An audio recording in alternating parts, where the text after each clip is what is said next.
Have you ever felt like you're doing a million things but not really getting anywhere?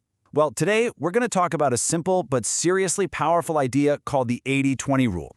It's all about helping you achieve a whole lot more by actually doing less. It sounds kind of crazy, but it's all about focusing your effort on what truly matters. So, let's get into it.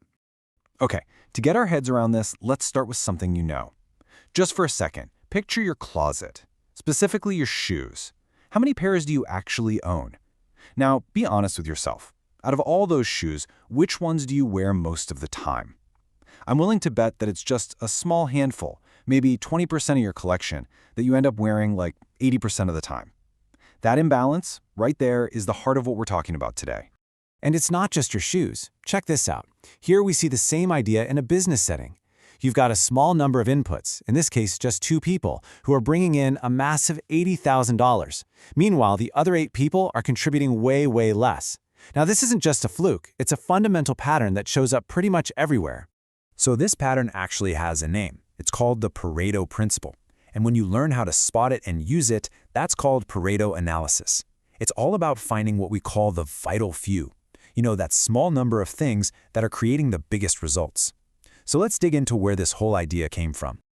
The principle is named after this fella, Vilfredo Pareto. He was an Italian economist, and way back in 1895, he stumbled onto something fascinating. He noticed that about 80% of the land in Italy was owned by just 20% of the people. But it didn't stop there.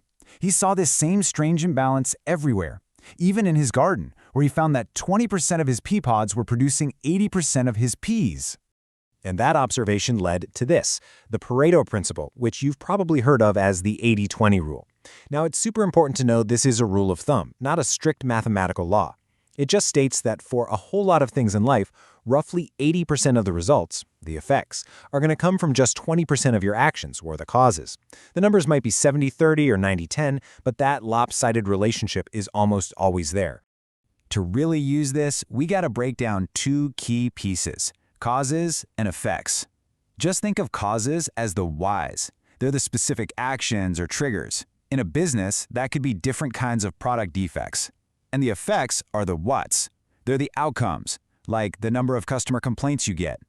See, to really solve a problem, you have to figure out which why is causing most of the trouble. And this brings us to some really important terminology: the vital few. These are the critical 20% of causes that are responsible for 80% of the results. Your goal, your entire mission, is to identify these high-impact items, because once you find them, you know exactly where to focus your energy for the biggest possible effect. Everything else, well, that's a lower priority. So when should you pull this tool out of your toolbox? Well, it's an absolute game changer when your resources, time, money, people, are tight. It's perfect for when you're staring at a huge list of problems and have no idea where to start. It helps you organize tons of data and lets you clearly show your team, hey, this is what we need to focus on right now. Basically, it gives you a roadmap to get the biggest bang for your buck. Okay, enough theory. Let's see this thing in action. We're going to start with a classic business example, trying to figure out which customers are actually the most profitable. Now, the process for doing this analysis is really straightforward, just 7 steps. First, you decide on your categories. For us, that's customers. Then you pick what to measure, like profit, and for how long. After you gather up all your data and rank it, the real magic happens when you start calculating the percentages.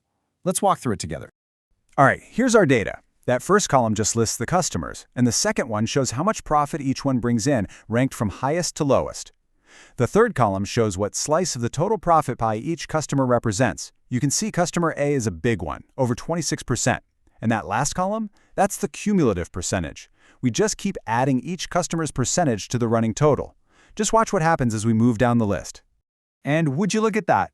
The second we get to customer D, the cumulative profit hits 81.51%. So what does this tell us? It means the top 4 customers, which is exactly 20% of the 20 customers in total, are bringing in over 81% of the company's profit. These 4 are the vital few. The business now knows exactly who they need to roll out the red carpet for. That's a pretty powerful insight for a business, right? But what's so great about Pareto analysis is that anybody can use it. So let's try a more personal example, like figuring out why customers aren't coming back to a local restaurant. The process here is pretty similar, but how you get the data is a little different. First, You just brainstorm all the possible reasons people might complain. Then, you could use a super simple tally sheet to keep track of customer responses. Once you've got your data, you just count up the totals for each complaint and rank them, from the most common down to the least. And wow, this data is really revealing. Out of more than 1,700 responses, the biggest complaint by a long shot was overpriced, making up almost 46% of all the issues. The second biggest? Small portions, at 36%. And just like we did before, we calculate the individual and cumulative percentages in those last two columns. Now, this Pareto chart makes the data so easy to see. The blue bars show the number of complaints for each reason, ranked highest to lowest. And that red line tracks the cumulative percentage. You see how that line shoots up and crosses the 80% mark after just the second bar? This tells the restaurant owners something incredible. If they just fix two things, their pricing and their portion sizes, they could get rid of over 80% of their negative feedback. That is huge! So you can see just how powerful this is. Now that you've got the tool, let's talk a bit about where else you can use it. And just as importantly, what its limitations are. So the advantages are pretty clear. It helps you find the main drivers of a problem and prioritize your tasks for maximum impact. But it's not perfect. For one, the analysis relies on past data, and the future doesn't always look like the past. It also tells you how often a problem happens, not necessarily how severe it is. And while it's great at telling you what the main problems are, it doesn't tell you how to solve them. You'll need other tools for that.